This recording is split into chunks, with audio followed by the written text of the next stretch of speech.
Horror कहानियां थी। खून की प्यास पार्ट 2। और उसके बाद वो जंगल एक बार फिर से सुमन की चीखों से गूंज उठा। लेकिन आज की रात सुमन की चीखों को सुनने वाला वहां पर कोई भी नहीं था। अगर वहां पर कोई मौजूद था तो बस हरिया, जो कि अब एक भेड़िए में बदल चुका था। सुमन के बालों को पकड़कर घसीटते हुए वो जंगल के बीचों बीच एक जगह पर ले जा रहा था। अगली सुबह गांव में। अरे भाई, पता नहीं क्या बात है, अपने गांव का हरिया किसान और उसकी पत्नी सुमन दोनों गायब हैं। दोनों का कोई अता पता नहीं। अरे कैसी बातें कर रहे हो भाई, ये कब हुआ है? अरे पूरे गांव में खबर फैली पड़ी है। कल रात को दोनों खेत की तरफ जा रहे थे, लेकिन लौटकर आए ही नहीं। तो हो सकता है अपने खेत पर होंगे। पूरा गांव ढूंढ कर आया है भाई। जानते हो क्या मिला वहां पर?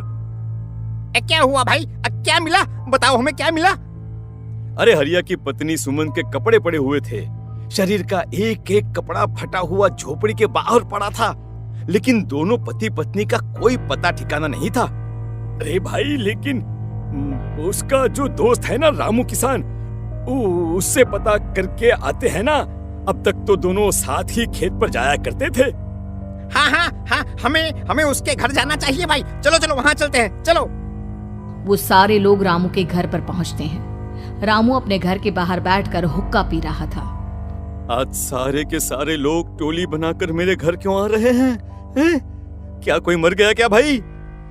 अरे कैसी बातें कर रहे हो? तुम्हारा सबसे अच्छा दोस्त हरिया और उसकी पत्नी गायब है और तुम यहाँ बैठकर हुक्का पिए जा रहे हो हैं? रामू ने अजीब सी नजरों से उन सब गांव वालों की तरफ देखा, जिसकी वजह से वो लोग एक बार के लिए डर गए। गायब है? अरे गायब नहीं है, मुक्ति मिल गई है। उन दोनों को मुक्ति मिली है। इस दुनिया में आकर हर इंसान पाप करता है और उसे उसके पापों के लिए मुक्ति मिलना बहुत जरूरी है। अरे ये कैसी बहकी बातें कर रहे हो भाई, हैं? और इसका चेहरा अजीब सा क्यों लग रहा है? लगता है दोस्त के मरने का गम बैठ गया है। पागल हो गया है शायद ये पागल। ये बात सुनते ही रामू चीख कर जोर से चिल्लाते हुए कहता है, पागल मैं नहीं हूँ, पागल तुम सब हो। और ये शैतानी जंगल अब तुम में से किसी को नहीं छोड़ने वाला, सबको खा जाएगा। याद रखना मेरी बात। शैतानी जंगल? कैसा शैतानी जंगल? लगता है रामू पागल हो चुका है। हमें यहाँ से चलना चाहिए भाई। चलो। तभी रामू की पत्नी बाहर आती है। नहीं, आप लोग इनकी बात का बुरा मत मानिए। 2 दिन पहले हरिया के साथ खेत पर गए थे। जब से वहाँ से आए हैं तब से ऐसी ही बातें कर रहे हैं। भगवान जाने ऐसा क्या देख लिया उन्होंने, खेत में कुछ भी बड़बड़ाते रहते हैं।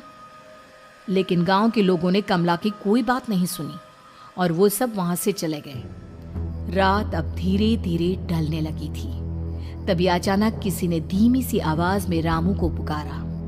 रामू, आ जाओ, मैं तुम्हारा इंतजार कर रहा हूँ। और सुनो, अपनी पत्नी को साथ लेकर आना, नहीं तो काम अधूरा रह जाएगा। ये आवाज सुनते ही रामू के चेहरे पर शैतानी मुस्कुराहट आ जाती है। वो धीमे कदमों से अपने घर के अंदर आता है। क्या हुआ? तबीयत ठीक है ना अब आपकी? मैं तुझे अपने साथ खेत पर ले जाने आया हूँ, चल। मैं तुम्हारे साथ कहीं नहीं जाने वाली। मुन्ना गहरी नींद में सो रहा है और उसे अकेला छोड़कर मैं तुम्हारे साथ खेत पर नहीं आ सकती। वैसे भी तुम्हारे उन खेतों में भगवान जाने कौन सा राक्षस घूम रहा है, मुझे तो डर लगता है। रामू गुस्से में दांत पीसता अपनी झोपड़ी से बाहर आ जाता है और कमला गहरी नींद में अपने बच्चे के साथ सो जाती है। तभी अचानक रात को रामू की झोपड़ी के ऊपर एक साया वही गाना गुनगुनाते हुए घूमने लगता है जो हरिया के मोबाइल में बजा करता था। मैं मौत हूँ, मौत जो पसरी है चारों ओर, जो आएगी कहीं से भी निगल जाएगी सबको। मैं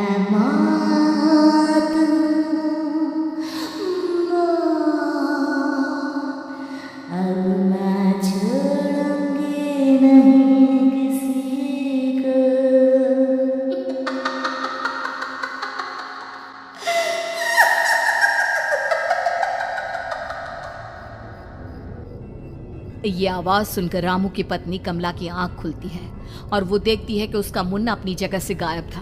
कमला चीखते हुए बाहर दौड़ कर आती है। वहां पर उसने देखा कि रामू ने अपने बच्चे को झोपड़ी के बाहर एक पेड़ से उल्टा लटकाया हुआ था और उसका बच्चा चीख चीख कर रो रहा था। वहीं दूसरी तरफ एक साया बच्चे के ठीक नीचे आग जलाकर उसके चारों तरफ हैवानों की तरफ नाच रहा था। छोड़ दो मेरे बच्चे को। अरे क्या कर रहे हो तुम? शर्म नहीं आती तुम्हें? अपने ही बच्चे को इस तरह मौत के हवाले करते हुए। अपना बच्चा? किसने कहा ये मेरा बच्चा है? अरे ये तो उस रामू की औलाद है, इस गांव के किसान रामू की, और मेरी दुश्मनी इस गांव के हर इंसान के साथ है। क्या?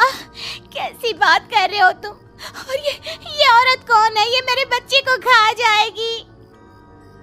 तभी अचानक से उस साया ने एक बेहद खतरनाक दिखने वाली औरत का रूप ले लिया और उसकी आंखों से आग निकल रही थी। सही पहचाना तूने, मैं तेरे बच्चे को खा जाऊंगी। अगर तू अपनी इस हैवान पति रामू के साथ जंगल नहीं आए तो मैं तेरे बच्चे को खा जाऊंगी। लेकिन क्यों? आखिर क्या चाहती हो तुम मुझसे? मुझे जंगल क्यों ले जाना चाहती हो? औरत बुरी तरह से ठहाके मार मार कर जोर जोर से हंसने लगी और साथ में रामू भी। ये तो तुझे वहाँ चलने के बाद ही पता चलेगा ना। अगर तू नहीं आई तो थोड़ी देर में तेरा ये बच्चा आग में जलकर मर जाएगा। चल जल्दी। नहीं, मेरे बच्चे को छोड़ दो। तुम जहाँ कहोगे मैं तुम्हारे साथ चलने के लिए तैयार हूँ। और उसके बाद उस बच्चे को झोपड़ी में लिटाकर आगे आगे वो साया चल रहा था और उसके पीछे पीछे रामू अपनी पत्नी के बाल पकड़कर उसे घसीटते हुए जंगल की तरफ ले गया। जंगल में जाने के बाद, कितनी खूबसूरत हो तुम। आज की रात बस तुम और मैं एक दूसरे के साथ रहेंगे। मुझे तुमसे बहुत डर लग रहा है। तुम्हें क्या हो गया है? तुम तो बिल्कुल ठीक थे। वो होगा जो हमारे बीच होना चाहिए। तो आओ अपने आप को मेरे हवाले कर दो। कमला ने डर की वजह से अपनी दोनों आंखें कसकर बंद कर ली थी। रामू ने बुरी तरह से चीख कर कमला से कहा, आंखें खोलो अपनी और मेरी तरफ देखो। कमला ने जैसे ही अपनी आंखें खोली उसने देखा कि रामू एक खतरनाक खूनी हैवान में बदल चुका था। कौन हो तुम? जाने दो मुझे। क्या चाहते हो मुझसे? वही जो एक आदमी एक औरत से चाहता है। मैं तुम्हारा पति रामू नहीं, बल्कि इस जंगल का एक भेड़िया हूँ, और आज की रात तुम्हारे खून से अपनी प्यास बुझा जाऊं। और उसके बाद वो जंगल कमला की दर्दनाक चीखों से गूंज उठा। अगली सुबह कमला के कपड़े भी जंगल में उसी तरह पाए गए जैसे कि सुमन के पाए गए थे। इस घटना के बाद पूरे गांव में दहशत का माहौल था। अपने माँ बाप की मौत और गांव में हो रहे इस तरह की घटनाओं की खबर सुनकर किशन शहर से गांव लौट आया था। अपने माँ बाप की बेदर्द मौत की वजह से वो बहुत परेशान था। तभी अचानक उसे अपने घर में खाट के नीचे पड़ा हुआ वो मोबाइल फोन मिला जो उसने अपने पापा हरिया को गिफ्ट किया था। अरे कितने प्यार से पापा के लिए मोबाइल फोन लेकर आया था। इसे एक दिन भी काम में नहीं ले पाए। और आखिर कौन है जो गांव में इस तरह की हत्याएं कर रहा है? क्या है इन सब के पीछे? क्या है? मुझे पता करना ही होगा, वरना एक दिन पूरा का पूरा गांव खाली हो जाएगा। इस गांव में एक भी जिंदा इंसान नहीं बचेगा। गांव के लोगों की मदद करने के इरादे से किशन अपने गांव से दूर एक दूसरे गांव में बहुत बड़े तांत्रिक के पास मिलने के लिए गया। तांत्रिक बाबा, अब आप ही कुछ उपाय बता सकते हैं। भगवान जाने हमारे गांव को किसकी नजर लग गई है। नजर नहीं लगी है, किसी ने तुम्हारे गांव को बद्दुआ दी है। किसी सताई हुई आत्मा का प्रकोप है और अब वो पूरे गांव में किसी को नहीं छोड़ेगी जब तक उसकी आत्मा को शांति नहीं मिल जाती। अरे लेकिन ऐसा कौन है बाबा? किसकी आत्मा है और कैसे मिलेगी उसे शांति? मौत है मौत, कहीं से भी आएगी और सबको निगल जाएगी।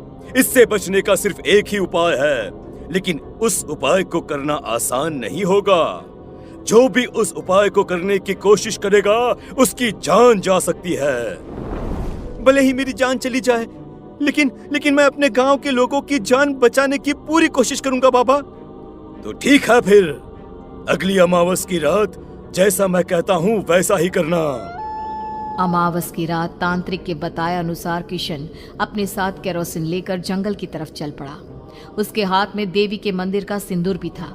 किशन जंगल के बीचों बीच पहुंचा। ये देखकर उसकी आंखें फटी की फटी रह गई। वहां एक उबलते पानी का तालाब था और कई लोगों की लाश लटक रही थी।